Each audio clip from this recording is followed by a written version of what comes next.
There you go. That's the 35th straight point by the Saints after a 14-0 Detroit Lions lead. Is this maybe not the official, but really the end of the Patricia Quinn regime in Detroit? Who better to talk to it about with the best in the business? Dennis Fithian. D-Fifth, we both thought the Lions had a chance in this one. Saints, tons of injuries. But you look at this right here, 35 straight points against a supposed defensive specialist in head coach. Is this the end of the innocence? Well, I've already broke my own promise to myself that I'd never watched that Saints game from last week again in my life, and now here I am watching it. No, I don't think. I mean, I don't. It's going to be the end at the end of the year, but I doubt Sheila Ford Hamp's going to, go on the bye week and lower the boom on him. I think she could. I don't think anybody would be like, "Oh my God, what's she doing? Let's give him the whole year." They haven't had any time. Yeah, they both deserve to be fired, but she's probably, the schedule really softens up for him here. And she's probably going to let this thing play out for the entire year. You get down to the end, it gets gamey, and, sometimes they just blow people out just to do it. But, it's hard to read. It's always been hard to read the Fords. I mean, William Clay Ford liked to hang out with Matt Millen to have dinner with him. He was his buddy. And who knew it? Martha Ford, she loved Jim Caldwell. I mean, she's 100 years old. She's, 96 years old, whatever it is. So, it was great, to have her as an owner. But, trying to read the tea leaves of Martha Ford was pretty difficult. Now, Ford Hamp is proving to be the same. It's not like Jerry Jones where you go out there and say, hey, Jerry Jones, man, he looks pretty pissed off. I think he could lower the boom. He's got a track record. The Fords, man, good luck. Yeah, my great hope, Fifth, and a lot of people were asking me on social media, I'm sure the same kind of people have asked you, was this the time where the Lions did the unlines thing for the first time in 40-plus years? I mean, I know the Millen thing was kind of a special, shiny thing, but that obviously was a flaming piece of you-know-what. But do they do what all the fans think they should do, what probably should happen? Bill O'Brien went to the playoffs. He played in 6 playoff games as the head coach of the Texans. He gets fired. He was also the GM, so I get that it kind of bunches it up because Bob Quinn's the GM. You fire both. Just you make Bob Quinn fire Matt Patricia.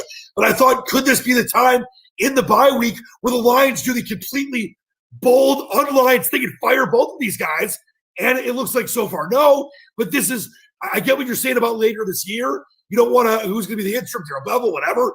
But this is where they're not going to make it. This team is terrible. They gave up 35 straight points to a banged-up Saints team without 2 of their top weapons. And it's just – how is it going to get better from here? I can't see it. Well, it's not a question if should they fire them. They're going to get fired. I mean, they're dead man walking or however else you want to put it. It's just the Fords during the pandemic, just let it play out to the end of the year. That would be my pick on what they would do. I know most of the fans and most of the media want them fired, but it's the Fords.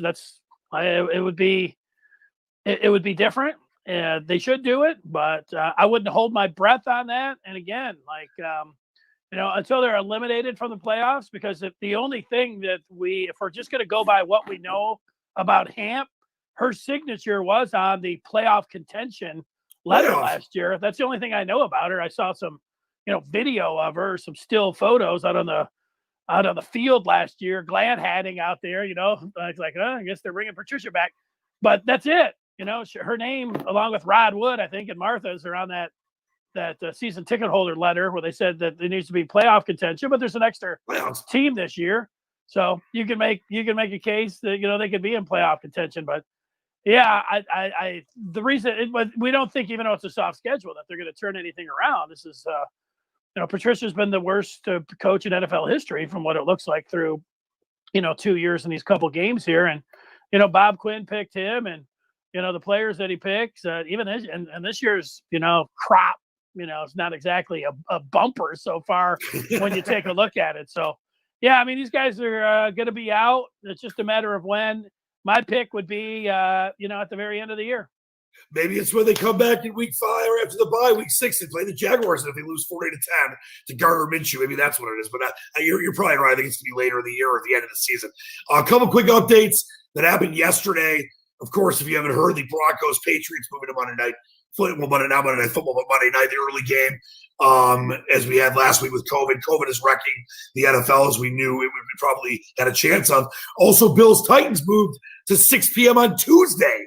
So, and we know the whole Titans saga, Dennis, with practicing when they should have been. Are they going to have fines? Are they going to get forfeited games? Just a total mess. But I'll tell you what you and I've done. I'm with you. I'm with you. No forfeits. But you know what you and I have done? Gone 3-0 last week in our NFL picks. Are you ready for some more fun and to go 3-0 again? Let's do it. By the way, I apologize because the schedule sucks this week and there's no lines out right now. They're still working on the lines for Patriots and Broncos because of the Cam Newton situation. So we're gonna pick the games, the best that are out there, and we'll start fifth with a very interesting game on Sunday. Steelers -7 at home against the Eagles. That NFC East, one of the worst divisions in the history of the NFL through 4 weeks. I know for a minute the Giants or the Redskins would have been the division winner if the season had ended. But the Eagles find a way to get the job done against San Francisco. They were 8.5-point dogs. Steelers had the bye because of the COVID situation. They're back at home, -7. Do they pound fly, Eagles fly? Yeah, I think so. I think the Eagles were lucky. They're lucky. Nick Mullins was the quarterback for San Francisco on Sunday night. I like the Steelers. Roethlisberger looks pretty good. And I picked the Steelers to get to the playoffs. And when you look at their wide receiving core, man, they're awesome. They're 4 or 5 deep. And their defense might be the best in the league. Best in the league. Ben Roethlisberger looks good. Wide receiving core deep. Give me the Steelers all day. I think they'll win by double digits. Yeah, it's a trade. 3-7, the key numbers in the NFL. I did this last week with the Bills. We both took the Bills, even though it kind of scared me with the Raiders, who had played some good football in the first 2 weeks until they faced Cam and the Patriots. This scares me a little bit too, but I'm with you. Nick Mullins, Eagles, desperation. They're just not a good team. I know Carson Wentz can keep alive, but you mentioned the receiving core. I think my man Deontay Johnson, who was banged up before the bye, he's going to have a huge night. And obviously, Juju Smith-Schuster has made him a little bit as well. I think they're going to score way too many points for that sad sack Eagles defense right now. I'll go 31-14-ish, 31-17 Steelers cover it. I'm on the same side as you. All right, how about a very interesting game with the Seahawks and the 1-3 Vikings? They were in that battle that ended up getting Bill O'Brien fired. 2 0-3 teams. Houston almost came back, but it really was Minnesota that outplayed them much of the game. You have the Seahawks at home, -7, another key number against those Vikes. Do the Vikes have any chance? Because they've been garbanzo beans all year, fam. Yeah, well, what I think is the Vikings have a chance to do is keep it close. I mean, Jamal Adams is out. The Seahawks are giving up the most yards in all of football. So Kirk Cousins and Delvin Cook got to be able to eat and stay close enough. I don't think they'll be able to stop the Seahawks, but I like the points there. And the Vikings are desperate, obviously, when you look at their record. If they want to try to do anything here, the Seahawks are just perfect. And, even though it looks like it could be fly Seahawks and Russ is going to cook and all that, I'll take the points here. Give me the Vikings. Yeah, you know what? Kirk Cousins did play great, but he played solid enough. Adam Thielen had another good game. I think they're going to keep in contact. I think Russell Wilson is playing out of his mind. He's the MVP right now. But I just feel like in this COVID year, even though it's a long trip for them, Sunday Night Football, the fans aren't going to be an issue because there are no fans. So I'll take the 7 in that scenario. The Vikings, even though they've been really bad, I trust them more than the Eagles because Carson Wentz has been so inconsistent. So I'll take the 7 as well. Could go up to 7.5. And now this game I love. I don't know what side you're on. I'll go second here.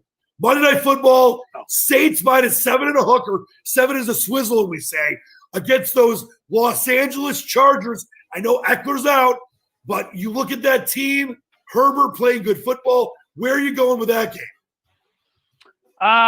Give me the Chargers and the points there. I guess it's going to be a dog weekend for me. Give me the Bolts. Yeah, I love Los Angeles. I think Joshua Kelly, who could have had a big game last week, does this week. I think Herbert continues to move forward. Hunter Henry, they will cover that 7.5 or 7 and a hook. All right, so once again, me and Dennis both on the Steelers. We're different on the both on the Vikings actually as well. But I thought we had one game that we were different on. Chargers and Vikings. I like. Yeah, no, we're on the same sides again. Me and Fifth on the same sides again. All right, so that's So let's get to our fantasy stunners. My wife's calling me here, so I'm going with that Pittsburgh game. I'm going with the stack of Roethlisberger and Deontay Johnson. I really like Ian Thomas and deeper leagues to come up big. That Falcons team gives up touchdowns to everybody. I can see Thomas having a big day. So those are my fantasy stunners.